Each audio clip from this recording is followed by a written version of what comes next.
এবার আমার নোটে ফিরে আসি। ও আসলুহু ওয়াইলি ফুলানিন শব্দটি মূলত ছিল ওয়াই, শুরুতে লাম ছিল না।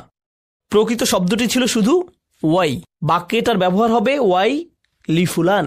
লাম এখানে হারফে জার। আপনারা যারা এখানে এটা জানেন না, আপনারা আলহামদুলিল্লাহ জানেন, তাহলে হারফে জার হচ্ছে লি ফুলানিন। অমুকের উপর যেন এই অভিশাপ পড়ে, অমুকের উপর যেন এই অভিশাপ পড়ে, এটাই হচ্ছে ওয়াই লি ফুলান। আর এভাবেই আসলে তারা কাউকে অভিশাপ দিত, ওয়াইলাকা। এমনকি এটা কোরআনেও এসেছে, যখন বাবা মা দেখে তাদের বাচ্চা, তাদের ছেলে, তাদের মেয়ের ইমানের সব আশা শেষ হয়ে গেছে, তখন আল্লাহ সেই ধৈর্যহীন বাবা মায়ের বর্ণনায় বলেন, ওয়াইলাকা আমিন, তোমার উপর অভিশাপ লাগুক, তোমার ইমানের এই অবস্থা কেন, যেন তাদের সব আশা শেষ হয়ে গেছে। এটা খুবই শক্তিশালী একটি কথা। তাহলে এখানে আলাদা দুইটি শব্দ আছে, কিন্তু এরপরেই তারা এত জোর দিয়ে বলে ওয়াইলি ফুলান, যেন ওয়াও আর লাম একত্রে এমন শোনা যায়, যেন এটা একটি শব্দ। আলংকারিক দিক থেকে ওয়াই শব্দটির দুইটি অর্থ আছে। বলা হয়েছে অর্থ হচ্ছে তাআসসুফ, মানে যে এটা বলছে সে খুবই বিমর্ষ, এটাই তাআসসুফের অর্থ। যে এটা বলছে সে খুবই বিষণ্ণ, যাকে বলছে তার প্রতি সে খুবই দুঃখিত, খুবই হতাশ। এখন এখানে বাবা মায়ের যে উদাহরণটি আমি দিয়েছি, সেটা তো অবশ্যই খুবই সত্য যে তারা তাদের নিজেদের সন্তানদের উপরই বিরক্ত, এই জন্যই তারা নিজেদের সন্তানকে এমন কথা বলছে। কিন্তু যদি আমরা ভাষার এই বৈশিষ্ট্যটি বুঝতে পারি, তাহলে সূরা হুমাজায় কে এমন বিরক্ত? আল্লাহ আজ্জা ওয়া জাল্লা তাদের উপর চরমভাবে বিরক্ত। এই সূরায় তিনি যাদের ব্যাপারে বলছেন, এই হলো ওয়াই। এরপরে দ্বিতীয় বিষয় হচ্ছে হাসরা, ওয়াইলি হাসরা। হাসরা অর্থ হচ্ছে, বাংলা করলে এর অর্থ দাঁড়ায় অরণ্যে রোদন, সংক্ষেপে বললে আফসোস করা। তবে আফসোস দিয়ে আসলে পুরোপুরি বোঝানো যায় না। এমন বিষয় আফসোস করা যা কখনোই ফিরে আসবে না, অসম্ভব কিছুর জন্য আফসোস। এমন বিষয় আফসোস করা যা কখনোই ফিরে আসবে না। ধরুন আপনি একটা ভুল করলেন, এরপরে শুধরে নিলেন, কিন্তু এখানে এজন্যই বাংলায় একে বলে অরণ্যে রোদন। অরণ্যে রোদন মানে বৃথা চেষ্টা। এটাই হচ্ছে হাসরা। এটা এমন হাসরা যাদের বিপক্ষে ওয়াইল শব্দটি এসেছে, তারা আর ফিরে যেতে পারবে না। তারা কেবল অনুভব করবে যে হাসরা, তারা শুধু আফসোস করবে যদি তারা এটা না করত, কিন্তু ততক্ষণে তাদের জন্য অনেক দেরি হয়ে গিয়েছে। একইভাবে ওয়াইলাকা শব্দটি সূরা আহকাফে এসেছে এবং ওয়াইকা আন্না, ওয়াও দিয়ে শুরু, কিন্তু শেষটা একরকম না, ওয়াইকা আন্না। এটা সূরা কাসাসে এসেছে। সরফের দৃষ্টিকোণ থেকে বললে এই সূরায় 3টি শব্দ আছে। কোরআনে এটা গুরুত্বপূর্ণ, বিশেষ করে ছোট সূরাগুলোতে আল্লাহ যেভাবে শব্দ গঠন করেছেন এবং যেভাবে একই সাথে মিল রেখে বর্ণনা করেছেন। একটি হচ্ছে হুমাজা, শেষে তা মারবুতা আছে, লুমাজা, এর সাথে মিলে ফুআলা। তাহলে হুমাজা, লুমাজা এবং এদের সাথে মিলে তৃতীয় শব্দ হলো হুতামা। তাহলে আল্লাহ আজ্জা ওয়া জাল্লা শেষ পর্যন্ত বলছেন ওমা আদরাকা মা আল হুতামা, তাই না? হুতামা। তাহলে এই 3টি শব্দের মধ্যে মিল আছে। এখন ভাষাগত বিশ্লেষণ করলে এটা কিন্তু কোনো কাকতালীয় ব্যাপার নয়। সূরাটি ভালোভাবে পড়লে আমরা বুঝতে পারি এই 3টি মিলের মধ্যে প্রথম 2টি বিষয় হুমাজা এবং লুমাজার সাথে শেষ বিষয়টি হুতামার মিল রয়েছে। আলংকারিক এবং অর্থগত দিক থেকে এদের মধ্যে সম্পর্ক রয়েছে। তাই আল্লাহ তাআলা এই 3টি বিষয়কে একত্রে বলেছেন। যাই হোক, এই শব্দগুলোর ব্যাপারে প্রথমত আপনাদের বলতে চাই যে এগুলোর মধ্যে কাসরা রয়েছে। এর মানে হলো এগুলো দিয়ে এমন কিছু বোঝায় যা অনেকবার ঘটে থাকে। হুতামা দিয়ে এমন কিছু বোঝায় যা অনেকবার ঘটে থাকে। হুমাজা দিয়েও তাই, লুমাজা দিয়েও তাই। হুমাজ এবং লুমাজ হচ্ছে আসলে মূল শব্দ। আর আরবের বেশিরভাগ ভাষাবিদ এবং অভিধানের মতে এর মানে হচ্ছে কারিবুল মাআনা। এর মানে হচ্ছে এগুলো প্রায় একটি অপরটির পরিবর্তে ব্যবহার করা যায়। এই দুইটির মধ্যে পার্থক্য খুবই কম। ইমাম রাজি বলেছেন, ইবনে আব্বাস রাদিয়াল্লাহু তাআলা আনহু বলছেন, হুমাজ হচ্ছে কারো পেছনে বলা, আর লুমাজ হচ্ছে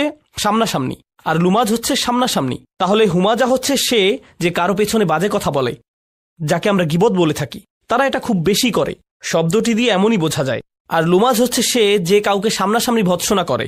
এখানে আপনাদেরকে বলে রাখি যে বর্তমানে অনেকেই বলে আমি তো তোমার পেছনে বলছি না, যেন সামনাসামনি কাউকে অপমান করাটা ভালো কিছু। এর মানে এই না যে আপনি ভালো কিছু করে ফেলেছেন, এরপরেও এটা খারাপ একটি কাজ। কেননা আল্লাহ এখানে লানত করেছেন শুধুমাত্র যারা পেছনে বলে তাদেরকেই নয়, বরং তাদেরকেও যারা সামনাসামনি বলে। এটা কোনো বড় কিছু নয়, কিংবা বড় কোনো মর্যাদাবান কাজ নয়। আলহামদুলিল্লাহিল্লাযী আনজালা আলা আবদিহি আল-কিতাবা ওয়া লাম ইয়াজআল লাহু ইওয়াজা। আলহামদুলিল্লাহিল্লাযী নাহমাদুহু ওয়া নাস্তাঈনুহু ওয়া নাস্তাগফিরুহু ওয়া নু'মিনু বিহি ওয়া নাতাওয়াক্কালু আলাইহি ওয়া নাউযু বিল্লাহি মিন শুরুরি আনফুসিনা ওয়া মিন সাইয়্যাতি আ'মালিনা। মান ইয়াহদিহিল্লাহু ফালা মুদিল্লা লাহু ওয়া মান ইউদ্লিল ফালা হাদিয়া লাহু। ওয়া নাশহাদু আন লা ইলাহা ইল্লাল্লাহ ওয়াহদাহু লা শারীকা লাহু ওয়া নাশহাদু আন্না মুহাম্মাদান আবদুল্লাহি ওয়া রাসূলুহু আরসালাহুল্লাহু তাআলা বিল হুদা ওয়া দীনিল হক ليظهره على الدين كله وكفى بالله شهيدا.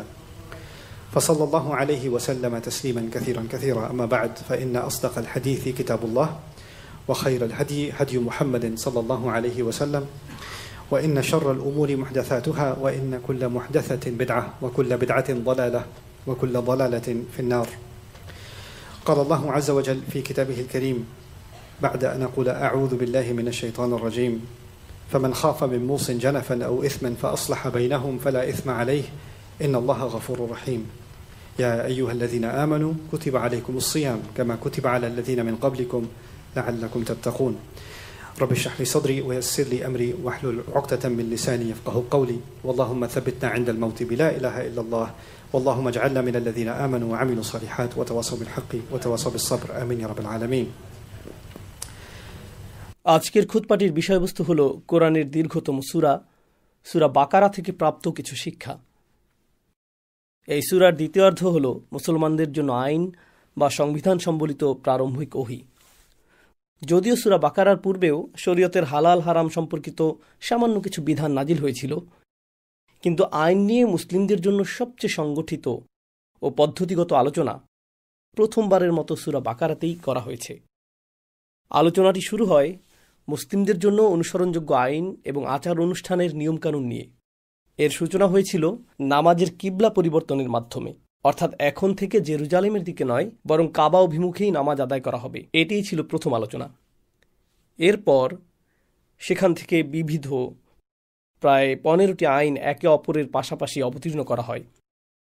কোরআন অধ্যয়ন করার সময় পুনরাবৃত্ত এবং অন্যতম লক্ষণীয় একটা বিষয় হল কোরআন সম্পর্কে মহান আল্লাহর নিজের মন্তব্য।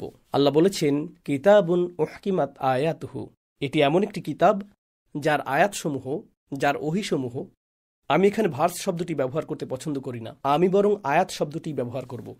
এই আয়াতগুলো একত্রে সেলাই করা হয়েছে, এগুলো একসাথে বোনা হয়েছে। আর সেলাই করা অত্যন্ত মনোযোগী একটা কাজ। সেলাই করার সময় প্রতিটি সুতা ও প্রতিটি বুনন নির্ধারিত স্থানে থাকতে হয়। আর আল্লাহ যদি কোরআনকে একত্রে বুনে থাকেন, তার মানে আয়াতগুলোকে কৌশলগতভাবেই নির্ধারিত স্থানে রাখা হয়েছে। আল্লাহ এই বিষয়টি নিয়ে যেভাবে কথা বলেছেন, তার মধ্যে একটি বিষয়ের প্রতি আজ আমি মনোযোগ আকর্ষণের আশা করছি, আর তা হল আল্লাহ এখানে এমন অনেক কিছুকে একসাথে বুনে দিয়েছেন যা আমাদের বিবেচনায় সাধারণত একসাথে যায় না। আল্লাহ সেগুলোকে একসাথে বুনে দিয়েছেন এবং এটি কোরআনের বর্ণনা শৈলীর একটি গুরুত্বপূর্ণ দিক, যেখানে আল্লাহ বলেছেন তিনি তোমাদের এমন বিষয় শেখান যা তোমরা নিজেরা কখনো জানতে পারতে না। আমাদের মন বিভিন্ন যোগসূত্র তৈরি করে, যেমন আপনি ধোঁয়া দেখেন আর তখন আগুনের কথা মনে পড়ে, তাই না? কোনো জিনিস উপর থেকে পড়তে দেখলেন, আপনি তখন মাধ্যাকর্ষণ শক্তি বা জিনিসটি ভেঙে যাওয়ার কথা চিন্তা করেন। এই বিশ্বজগৎ সম্পর্কে আমাদের ধারণা হলো কার্যকারণ ও ফলাফল, কিন্তু এমন কিছু জিনিসও আছে যা আমরা মনে করি একে অপরের থেকে বিচ্ছিন্ন। তারা একই জিনিসের অংশ নয়। শিল্পকলা এক জিনিস, বিজ্ঞান অন্য জিনিস। তারা একে অপরের থেকে বিচ্ছিন্ন, তাই না? কিন্তু এক্ষেত্রে আল্লাহ এমন কিছু সংযোগ তৈরি করেছেন যা আমরা কখনোই তৈরি করতাম না। এমন কিছু সম্পর্ক আল্লাহ তৈরি করেন যা আমাদের কাছে অতটা স্পষ্ট নয়। আর এই সম্পর্কগুলোই আসলে কোরআনের মূল বার্তার অংশ। তিনি কিছু জিনিসকে এমনভাবে যুক্ত করেছেন যা আমরা কখনোই পৃথক করতে পারবো না। কোরআনের একটি বাক্যাংশ থেকেও আমরা এই ধারণাটি পাই, যেখানে আল্লাহ বলেন, ওয়ায়াকদউনা মা আমারাল্লাহু বিহি আইয়ুসাল, তারা এমন জিনিস ছিন্ন করে যা আল্লাহ যুক্ত করে রাখার আদেশ দিয়েছেন। যেমন কোরআনের আয়াতের ব্যাপারে আল্লাহ তাদেরকে যুক্ত করে রাখার আদেশ দিয়েছেন, একইভাবে আত্মীয়তার সম্পর্ক আল্লাহ তা অক্ষুণ্ণ রাখার নির্দেশ দিয়েছেন। আর আমরা যা করছি, কখনো কখনো আমাদের মধ্যে কিছু লোক যা করে, আমরা আল্লাহর শেখানো কিছু জিনিসকে নেই, এরপর সেগুলোকে আলাদা করে ফেলি এমন সব জিনিস থেকে যেগুলোকে আল্লাহ ঠিক এর পাশেই উল্লেখ করেছেন, যেন তাদের মধ্যে কোনো সম্পর্ক নেই। এখানে চ্যালেঞ্জটি বেশ জটিল, কারণ আপনি এবং আমি অন্য বই, অন্য বিষয় বা অন্য উপকরণ পড়ে অভ্যস্ত। যদি আপনি আইন বিষয়ক কোনো কোর্স করেন, সেখানে ইতিহাসের পাঠ পাবেন না, সেখানে কেবল আইনের পাঠই পাবেন। আপনি যদি দর্শন বিষয়ক কোনো কোর্স করেন, সেখানে বিজ্ঞান নিয়ে আলোচনা থাকবে না। একসাথে একটি করে বিষয়। যদি এমন একটি অধ্যায় পড়েন যার নির্দিষ্ট শিরোনাম রয়েছে, ধরুন পাহাড় সম্পর্কিত একটি অধ্যায়, আপনি পাহাড় সম্পর্কিত অধ্যায়টি পড়ার সময় নদীর কথা পাবেন না। একসাথে একটি করে বিষয়। এভাবেই আমাদের চিন্তা গঠিত, এভাবেই বইগুলো বিন্যস্ত, এভাবেই পাঠ্যক্রমগুলো বিন্যস্ত, এভাবেই শিক্ষকদের পাঠ সংগঠিত। কিন্তু যখন আপনি সেই মানসিকতাকে কোরআনের কাছে নিয়ে আসেন, তখন কি দেখতে পান? এই কিতাবটি সেই পদ্ধতি অনুসরণ করছে না। আল্লাহ আইন নিয়ে কথা বলছেন, তারপর তিনি ইতিহাস নিয়ে কথা বলছেন, তারপর তিনি অদৃশ্য জগৎ নিয়ে কথা বলছেন। এখানে এমন সব বিষয়ের সংমিশ্রণ করা হয়েছে যা আমাদের দৃষ্টিতে একসাথে যায় না। এ কারণে ভাষা জ্ঞান নিয়ে অমুসলিমরা, কোরআনের পশ্চিমা সমালোচকরা, প্রাচ্যবিদরা গত 400 বছর ধরে কোরআন সম্পর্কে সবচেয়ে বহুল প্রচলিত যে কথাটা বলেছে তা হলো কোরআনের বক্তব্য গোলমেলে। কোরআনের বক্তব্য হলো গোলমেলে, একটা জগা খিচুড়ি।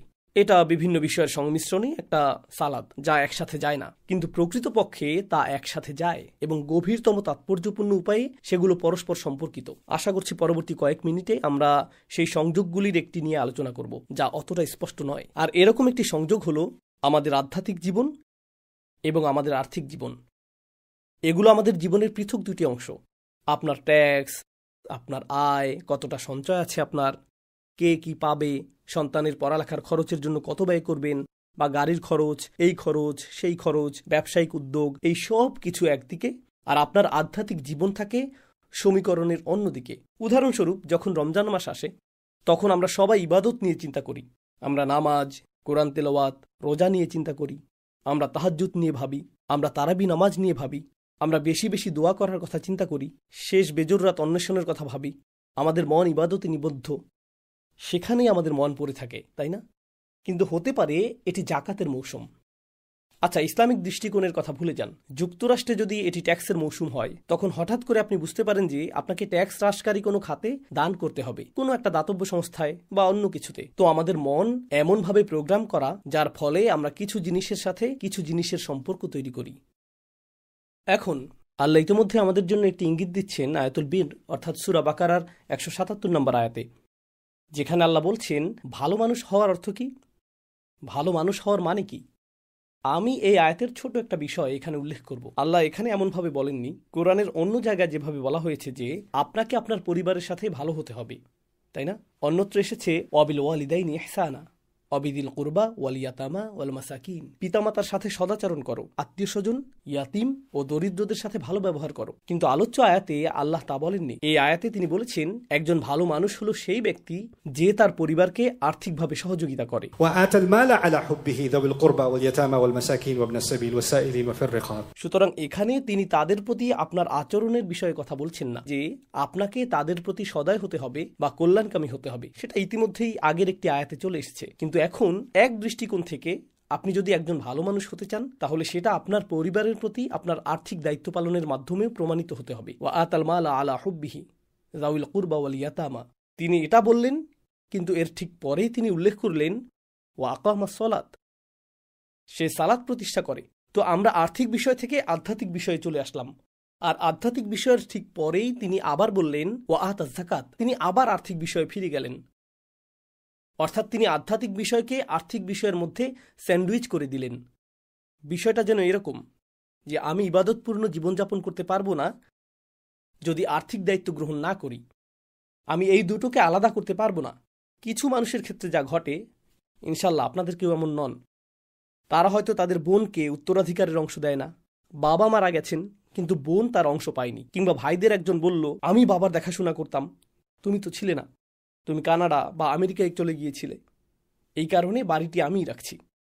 অথবা বাবা তো তোমাকে তেমন পছন্দই করতেন না, তিনি তোমাকে 20% পছন্দ করতেন, আমাকে 80% পছন্দ করতেন, তাই আমি 80% পাবো, তুমি পাবে 20%। কিন্তু সেই একই মানুষ যে 80% দখল করল, সে রমজানে এতেকাফ করে, প্রতিদিন মসজিদে ফজর আদায় করে, 20 বছর ধরে সে সন্তানদের নিয়ে গোটা পরিবারকে নিয়ে উমরা করেছে, কিন্তু এখনও স্ত্রীর মোহরানা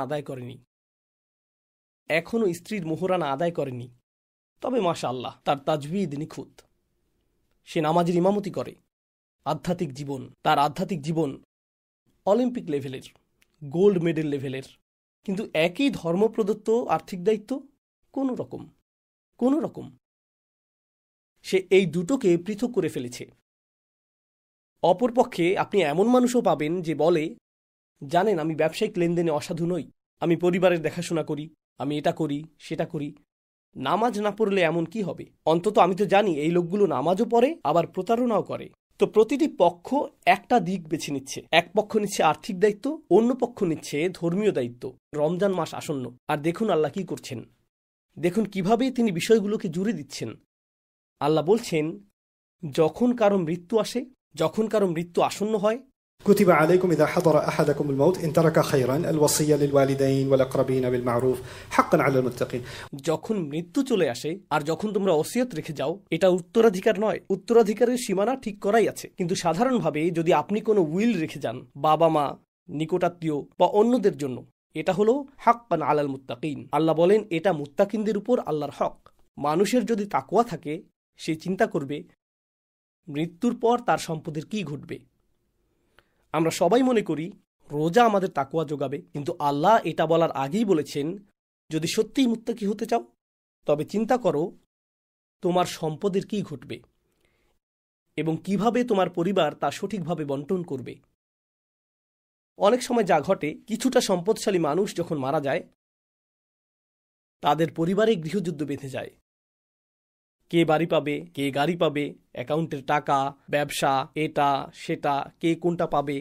আগে প্রতি ঈদে তারা একত্রিত হতো, সব কিছু ঠিক ছিল, সবাই সবাইকে ভালোবাসত, যতক্ষণ না মাঝখানে টাকা চলে আসলো। তারপর সবাই আইনজীবী নিয়ে হাজির, সবাই অস্ত্রসজ্জিত। বাবা মা মারা গেলেন, কিন্তু তারা ভালো কিছু রেখে যাননি, তারা রেখে গেছেন বিশৃঙ্খলা। এটা এত বেশি অনিষ্ট তৈরি করেছে, সেই দ্বন্দ্ব, সেই ঝগড়া শুধু দুই ভাই বা ভাই বোনের মধ্যে সীমিত থাকে না, সেটা তাদের সন্তানদের মধ্যে সংক্রমিত হয়, চাচাতো ভাই বোনদের মধ্যে। প্রজন্মের পর প্রজন্ম ধরে পরিবারগুলো বিচ্ছিন্ন হয়ে যায়। এটা শুধুমাত্র দুই ব্যক্তির মাঝে নেই, এখন পরিবারগুলো বিচ্ছিন্ন প্রজন্ম থেকে প্রজন্ম, প্রজন্ম থেকে প্রজন্ম। বুঝতে পারছেন, বিষয়টা অত্যন্ত গুরুতর। এর প্রভাব শুধু আমার বা আপনার জীবনে নয়, ভবিষ্যতে হাজার হাজার মানুষকে এটা প্রভাবিত করতে পারে। ঠিক তো আল্লাহ বলছেন হাক্কান আলাল মুত্তাকিন। অতঃপর তিনি বললেন فمن خاف من موص جنفا أو إثما فأصلح بينهم। আর আপনি যদি ভয় পান যে মৃত্যু পথযাত্রী ব্যক্তি পক্ষপাত দুষ্ট, তিনি পক্ষপাত দুষ্ট, তো তিনি মৃত্যুবরণ করেছেন আর মৃত্যুর সময় তিনি বললেন যদিও আমার 3 ছেলে রয়েছে, তাদের একজনকে আমি ঘৃণা করি। এটা অবিশ্বাস্য মনে হয় যে সে 10 বছর আগে আমাকে অপমানিত করেছিল, তাই আমি একটি উইল রেখে যাচ্ছি। আমার বড় ছেলে যখন উত্তরাধিকারের অংশ চাইবে, তাকে শুধু এ কথাগুলো বলবে আমি তোমাকে কখনো ভালোবাসিনি, তুমি একটি পয়সাও পাবে না, অন্য ছেলেরা সব পাবে। তার মধ্যে পক্ষপাত রয়েছে, তার মধ্যে ক্ষোভ রয়েছে, আর সে এমনকি মৃত্যুর পরও তা ব্যবহার করে প্রতিশোধ নিতে চায়। এখন যারা উত্তরাধিকার নথিভুক্ত করবেন, আল্লাহ সেই মরণাপন্ন ব্যক্তির উদ্দেশ্যে বলছেন না, বরং তাদেরকে সম্বোধন করছেন যারা তার মৃত্যুর পর সম্পদ বন্টন করবেন। তিনি তাদের বলছেন যদি তোমরা আশঙ্কা করো যে উইলকারী পক্ষপাত দুষ্ট ছিল অথবা তার অনিষ্টকারী কোনো উদ্দেশ্য ছিল, আও ইসমান ফাআসলাহা বাইনাহুম, সেক্ষেত্রে তোমরা তার উইল প্রত্যাখ্যান করে ন্যায়সঙ্গত কাজটি করবে। যদিও সে মৃত এবং তার ইচ্ছা এমনটাই ছিল, তার ইচ্ছাটা ছিল অসৎ, আমরা এখন সঠিক কাজ করব। সে চূড়ান্ত কর্তৃত্ব নয়, আল্লাহর নির্দেশ অনুযায়ী ন্যায় বিচার করা হাক্কান আলাল মুত্তাকিন, এটাই উচিত কাজ।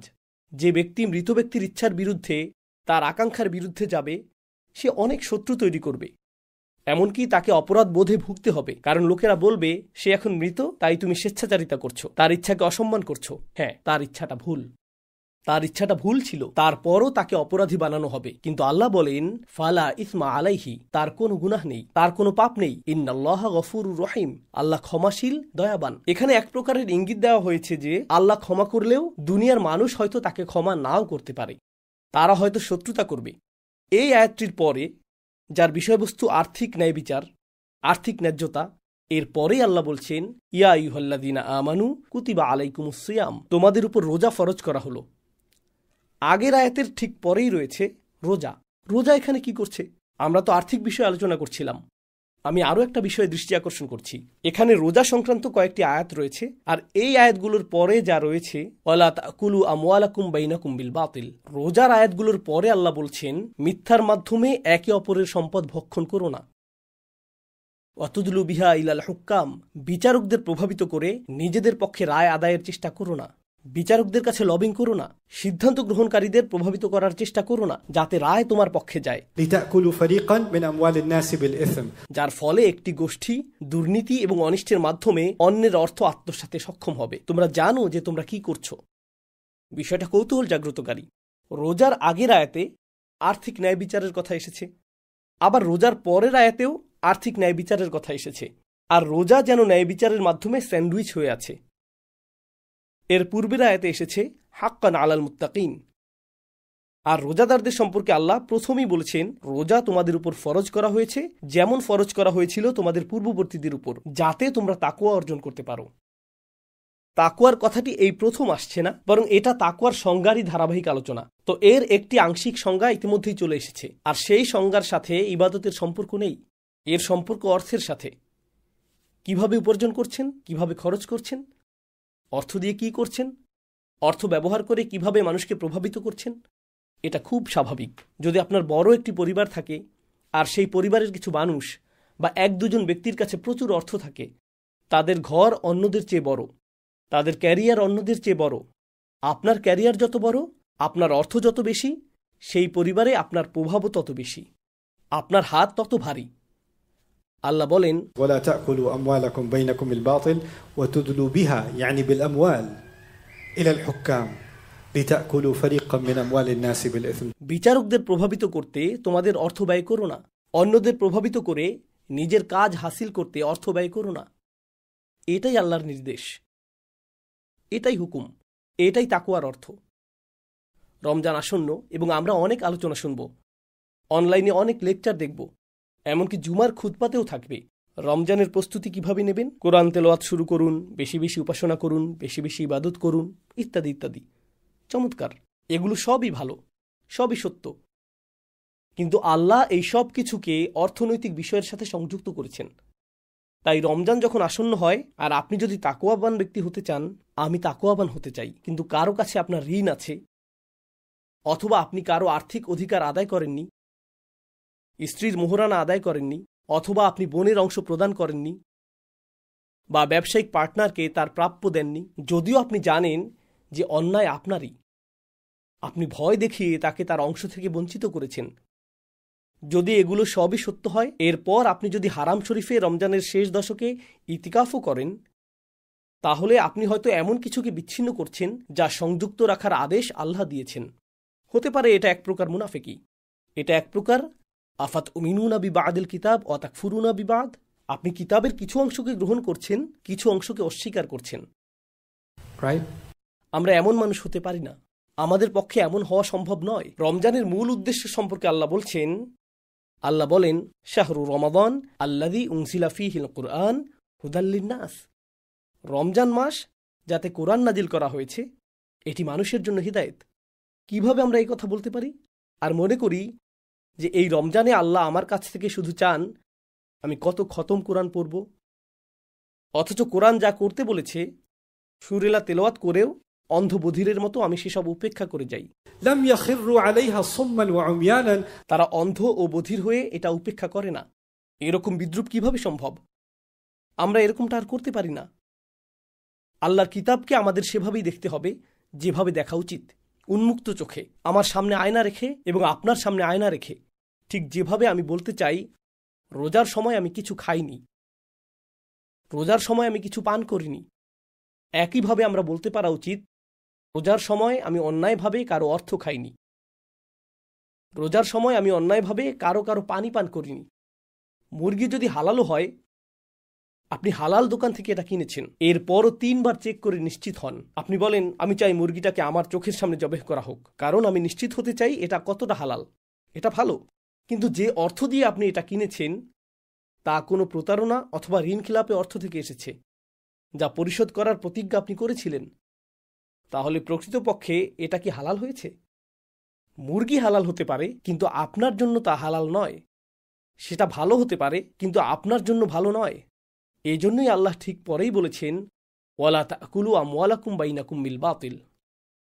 আল্লাহ চমৎকারভাবে এটা করেছেন। আল্লাহ তার কিতাবে এমন বিষয়ের মাঝে সংযোগ তৈরি করেছেন যা আমাদের দ্বারা সম্ভব ছিল না। আমরা যদি শুধু আল্লাহর বাণীগুলো নিয়ে চিন্তা করি, তাহলে প্রতি রমজানে আমাদের অনেক সমস্যার সমাধান হয়ে যাবে। ঠিক যেমন আপনি প্রতিটি রমজানে একজন নতুন আধ্যাত্মিক মানুষ হয়ে ফিরতে চান, তেমনি আপনি হতে পারবেন পরিবারের ভিন্ন এক সদস্য, ভিন্ন একজন ব্যবসায়ী, অর্থের ব্যবস্থাপনার ক্ষেত্রে একজন ভিন্ন মানুষ, প্রতিশ্রুতি রক্ষায় একজন ভিন্ন ব্যক্তি। তখন অর্থনৈতিক বিবেচনায় নিজেকে পরিচালিত করার দৃষ্টিভঙ্গিটি সম্পূর্ণ বদলে যাবে। এটি আমার শেষ মন্তব্য, যেহেতু আমি খুতবাটির সমাপ্তি টানছি। আল্লাহ আজ্জাজাল্লাহ আমাদেরকে তাকওয়ার একটা সংজ্ঞা দিয়েছেন যা ইবাদতের সাথে সম্পর্কিত। এবং তিনি সেই সংজ্ঞার আরেকটি অংশ দিয়েছেন যা অর্থ সম্পদের বিবেচনায় মানুষের সাথে আমাদের আচরণের সাথে সম্পর্কিত। আর এই দুটির সমন্বয়ই তাকওয়া গঠিত। সুতরাং আপনি কেবল একটি অংশ বেছে নিয়ে বলতে পারবেন না যে আমার তাকওয়া আছে। আমি তাকওয়া শব্দটি ব্যবহার করছি, আপনাদের অনেকে এই শব্দটির সাথে পরিচিত নাও হতে পারেন। তাকওয়া মূলত এসেছে ওকায়া থেকে, আর ওকায়া অর্থ হল সুরক্ষা। তাকওয়া অর্থ এমন কেউ যে নিজেকে সুরক্ষিত করছে। আক্ষরিক অর্থেই মুত্তাকি অর্থ এমন ব্যক্তি যে নিজেকে সুরক্ষিত করছে। আপনি যদি ঘরে প্রবেশ করে দরজা বন্ধ করে দেন যাতে কেউ ঘরে প্রবেশ করতে না পারে, তাহলে আপনি তাকওয়ার একটি কাজ করলেন। এটাই তাকওয়ার আক্ষরিক অর্থ।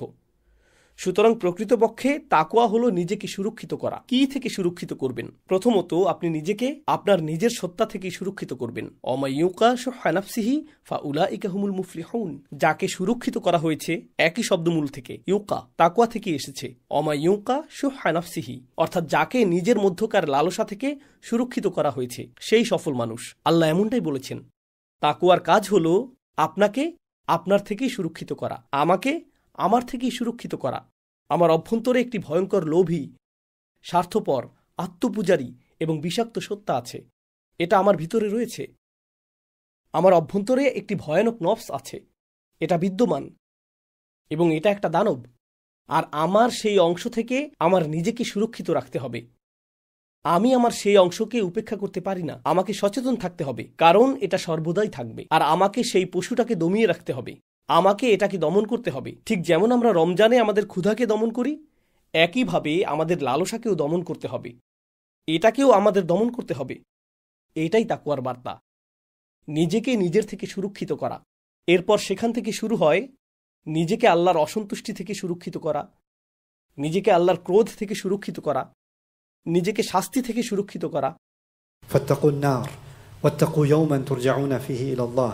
নিজেকে কিয়ামতের দিন থেকে সুরক্ষিত করা, সেই দিন যখন তোমরা সকলেই আল্লাহর দিকে ফিরে যাবে। আর এর সব কিছুই শুরু হবে আমাদের নিজেদের থেকে নিজেদেরকে সুরক্ষিত করার মাধ্যমে। আল্লাহ আযজা ওয়া জাল্লা আমাদেরকে এমন মানুষে পরিণত করুন যাতে রমজান এগিয়ে আসার সাথে সাথে আমরা নিজেদের মধ্যকার কি কি সুরক্ষিত থাকতে হবে তা আরো বেশি করে উপলব্ধি করতে পারি। আল্লাহ আযজা ওয়া জাল্লা আমাদেরকে আমাদের নিজস্ব ত্রুটি, ব্যর্থতা ও প্রবণতাগুলো সম্পর্কে অবিশ্বাস্য রকম আত্মসচেতন করে তুলুন, আর আমাদের নিজেদের ভেতরে সততা ও শক্তি প্রদান করুন যাতে আমরা আমাদের সেই দিকগুলো ঢেকে রাখতে পারি। অন্য কেউ আমাদের ত্রুটিগুলো উল্লেখ করার পরিবর্তে, অন্য কেউ আমাদের অকল্যাণ বা কুপ্রবৃত্তিগুলো চিহ্নিত করার পরিবর্তে বরং আমি নিজেই যেন নিজের অকল্যাণগুলো চিহ্নিত করতে পারি এবং সেগুলো সংশোধন করতে পারি।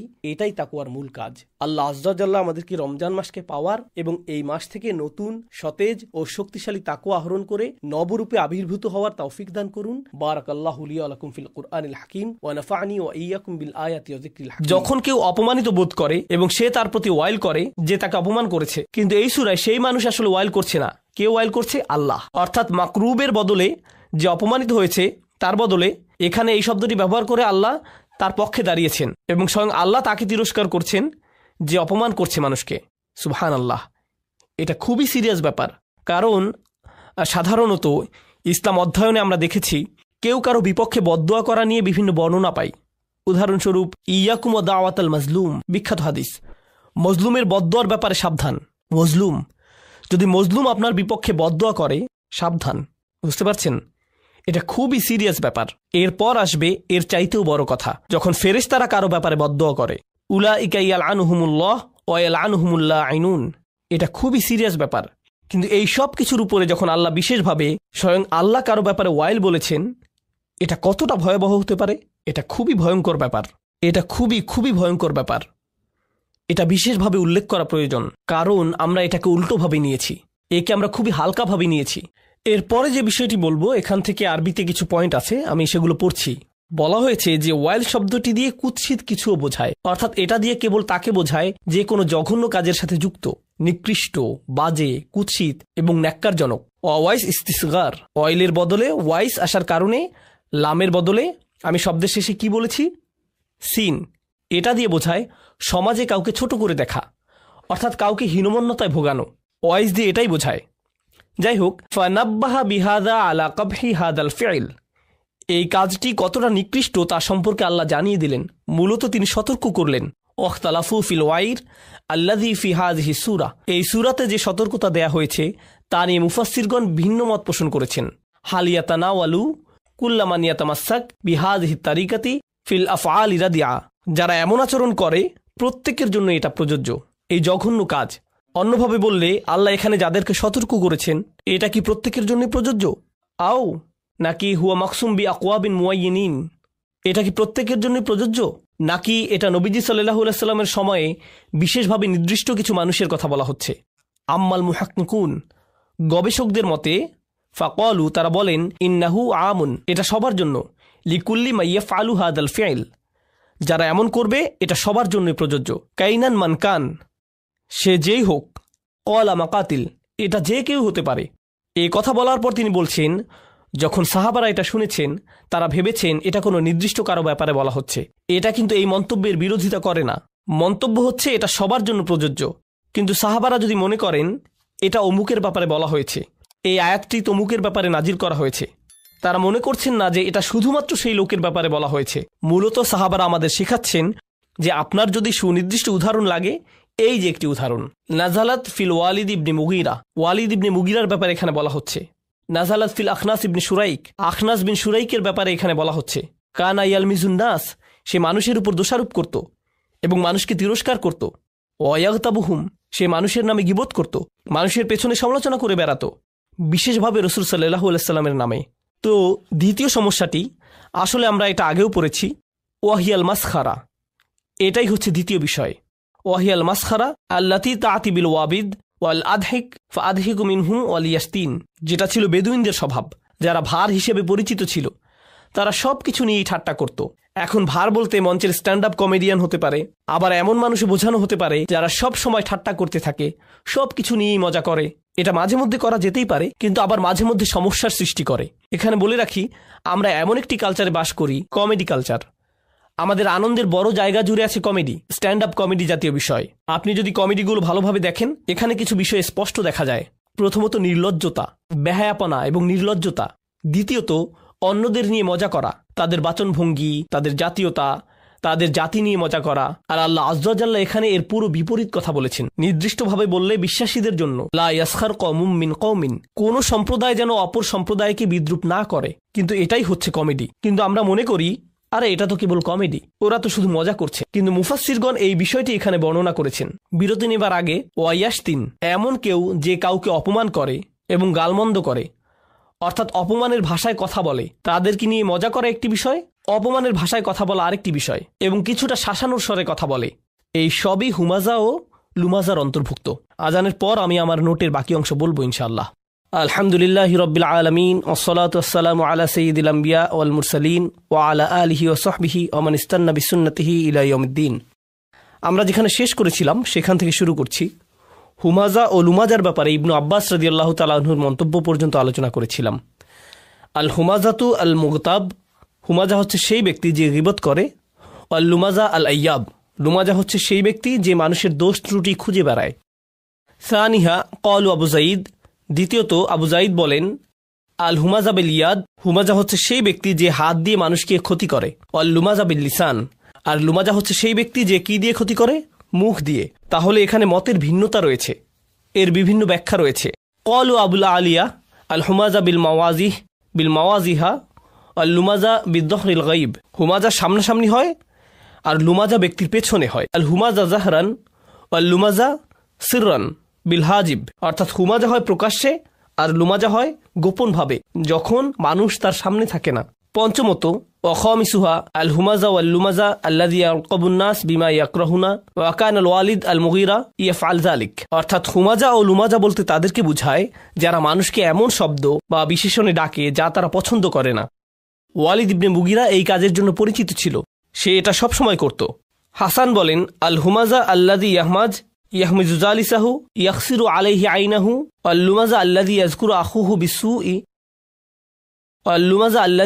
আখুহু বিসসুই অয়াইবুহু। তিনি বলেন হুমাজা হচ্ছে সেই ব্যক্তি যে এমন একজন ব্যক্তিকে নিয়ে মজা করে এবং দোষ খুঁজে বের করে যে তার পাশে আছে, মানে তার বন্ধু বান্ধবের মধ্যে, এবং সে অনবরত তার উদ্দীপনা নষ্ট করার চেষ্টা করে এবং অপমান করার চেষ্টায় থাকে। এমনকি সে তার দিকে যেভাবে তাকায়, ইয়াকসিরু আলাইহি আইনাহু, এটা দিয়ে বোঝা যায় যে সে তার দিকে বরত্ব নিয়ে তাকায়। তাই এমনকি মুখের অভিব্যক্তিও হুমাজা শব্দে উঠে এসেছে। আপনি কারো দিকে নিচু করার দৃষ্টিতে তাকাতে পারেন। এমনকি আরো এখানে পরিষ্কারভাবে বলা হয়েছে, এখানে কিছু সাহাবা বা তাবিগণ বলেছেন এখানে ওয়ালিদ ইবনে মুগিরার কথা বলা হচ্ছে। আল্লাহ তাআলা তার মুখের অভিব্যক্তি তুলে ধরেছেন, সুম্মা নাজর, সুম্মা আবাসা ওয়াবাসর, সুম্মা আদবারা ওয়াস্তাকবার। তার এই পুরো অভিব্যক্তি এখানে হুমাজা হিসেবে বর্ণিত হয়েছে। সে রাসূল সাল্লাল্লাহু আলাইহি সাল্লামকে দেখিয়ে তার লোকদের বলতো, যখন কোরআন পাঠ করা হতো সে বলতো, এটা ভালোভাবে যাচাই করে দেখো তো, পরীক্ষা করে বলো যে এটা আসলেই কোনো ওহী কিনা, কারণ তুমি তো আমাদের মধ্যে সেরা কবি। তাই যাও, এটা ভালোভাবে শুনে তোমার মতামত জানাও, তোমার সুচিন্তিত মতামত জানাও। তারা তাকে পাঠালো। সে যে কাজে এসেছে সেটা তার জন্য একটা বড় কাজ, কিন্তু সে সেটা প্রকাশ করতে পারছে না। প্রকাশ করাটা তার সম্মানে বাধে। তাই সে রসুলের দিকে তাকালো কিছুটা অহংকারী চেহারায়। সত্যি এটাই সেটা। সে তার দিকে এমন ভাবে তাকালো যেন এই সামান্য জিনিস এটাই সেই ওহী। তারপর সে বলল, আচ্ছা একটু ভেবে বলি। সুম্মা আবাসা, সে কিছুটা ভ্রু কুচকে তাকালো, তার কপালে ভাঁজ দেখা গেল। আবাসা, আচ্ছা এটাই তাহলে সেই সত্যিকারের ওহী। অবাসর, সে অন্যদিকে তাকালো। সুম্মা আদবারা, সে ফিরে তাকালো। ওয়াস্তাকবার, অহংকার প্রকাশ করলো। এটা শুধুই জাদু। ইনহাদা ইল্লা সিহরু ইউসার, আসলে এটাই আমার চিন্তিত মতামত। কিন্তু তার মত দেওয়ার আগে সে পুরো একটা নাটকীয় ভাবসাব দেখিয়েছে, কারণ সে জানে তার আশেপাশের মানুষেরা এটা দেখছে। আর এসব কিছুর কারণ হলো তাকে মানসিকভাবে বিপর্যস্ত করা। এরকম হয় না যে কখনো কেউ আপনার সাথে কথা বলছে আর আপনি মুখের কিছু অভিব্যক্তি করলেন আর সে বলল, কি হয়েছে, আপনি এভাবে তাকাচ্ছেন কেন, তাই না? আপনি কারো দিকে তাকানোর মাধ্যমে তার চিন্তা জগতে প্রভাব রাখতে পারবেন। এটা করা যায় যখন কেউ আপনার সাথে কথা বলে। এটা হচ্ছে তার জন্য এক ধরনের মানসিক আক্রমণ। এখানে এই বিষয়টি বর্ণনা করা হয়েছে। ওয়ালিদ ইবনে মুগিরার নামটি তার এই স্বভাবের জন্যই বিখ্যাত, লাআনাহুল্লাহ। আন আবিল জাওজা, আবু জাওজা বলেন, ক্বালা কুলতু ইবনে আব্বাস, তিনি বলেন আমি ইবনে আব্বাস রাদিয়াল্লাহু আনহুকে বললাম, ওয়াইলুল লিকুল্লি হুমাযাতিল লুমাযা, আমি আয়াতটি পড়লাম, মান হাউলাই আল্লাযীনা ইয়াজুমুহুমুল্লাহু বিল ওয়াইল, এই সকল লোকেরা কারা যাদেরকে স্বয়ং আল্লাহ তাআলা ওয়াইল হিসেবে তিরস্কার করেছেন? হুমুল মাশাউনা বিল নামিমা। ইবনে আব্বাস বলেন, যারা মানুষকে খারাপ ভাষায় বাজে কথা ছড়িয়ে বেড়ায়, এখানে সেখানে বলে বেড়ায়। আল মুফাররিকুনা বাইনাল আহিব্বা, এই লোকেরা মানুষের মধ্যে সম্পর্ক নষ্ট করে বেড়ায়। আন নাঈতুনা লিন্নাসি বিল আইব, যারা প্রতিনিয়ত মানুষের নামে দোষ বলে বেড়ায়। তারা যেভাবে মানুষকে ডাকে, যেভাবে মানুষের ব্যাপারে কথা বলে, ও তুমি তো ওই বেটে লোকটার সাথে কথা বলছো, ও হাহা, আর বলে না, তারা যে শব্দ ব্যবহার করে তা সব সময় মানুষকে নিচু করার জন্য। ও তুমি ওই বিরক্তিকর মানুষটার কথা বলছো, বুঝতে পারছি, আমি তাকে চিনি। এভাবে সে মানুষদের নিয়ে কথা বলে। নাঈতুনা বিল আইব, সব সময় মানুষের নামে দোষ বলে বেড়ানো। এরপর ইবনে আব্বাস রাদিয়াল্লাহু তাআলা আনহুর আরেকটি বর্ণনা আমরা দেখতে পাই, ওয়া ইয়ালাম আন্না জামিআ হাযিহিল উজুহ মুতাকারিবা, এটা রাজির মন্তব্য।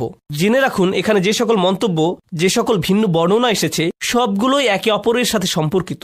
রাজিআতুন ইলা আসলিন ওয়াহিদ, এগুলো প্রত্যেকটি একটি বিষয়ের প্রতি ইঙ্গিত করে। ওয়াহুয়া তাআন, আর তা হলো মানুষকে নিচু করে কথা বলা। ওয়া ইযহারাল আইব, এবং কারো দোষ ত্রুটি বর্ণনা করা। সুম্মা হাযা আলা কাসামাইন, এরপর জেনে রাখুন এগুলো দুইটি ভাবে হয়ে থাকে। ফাইন্নাহু ইম্মা আন ইয়াকুনা বিল জাদ্দি, এটা কারো প্রচেষ্টায় হতে পারে, অর্থাৎ কেউ হয়তো সত্যিকার ভাবে এটা নিয়ে চিন্তা ভাবনা করে, কাজ করছে। কামা ইয়াকুনু ইনদাল হাসাদ ওয়াল হাকাদ, এটা হাসাদ বা হিংসার কারণে হয়ে থাকে, হিংসার কারণে মানুষের ক্ষতি করে থাকে, এবং সেই সাথে হাকাদ অর্থাৎ বিদ্বেষ। ওয়া ইম্মা আইয়াকুনা বিল হাজল, আবার এটা খেলাচ্ছলেও হতে পারে, অর্থাৎ কারো হয়তো সত্যিকার ভাবে হাম্মাজ বা লাম্মাজ মানে হুমাজা বা লুমাজা হওয়ার নিয়ত নেই, কিন্তু তারা এটা করে শুধু মজা করে, দুষ্টামি করে, হাসতে হাসতে। কামা ইয়াকুনু ইনদা সুখরিয়া ওয়াল ইদহাক, এটা কারোর সাথে মজা বা দুষ্টামি করে হতে পারে। ইম্মা ইয়াকুনা ফি আমরিন ইয়াতাআল্লাক বিদ্দীন, তিনি এটিকে অন্যভাবে দেখেছেন, এটা ধর্মের যে কোনো ব্যাপারেও হতে পারে। অর্থাৎ আপনি হয়তো কারো ধর্মীয় আচরণ, ধর্মীয় পোশাক, ধর্মীয় জ্ঞান ইত্যাদি নিয়ে মজা করছেন,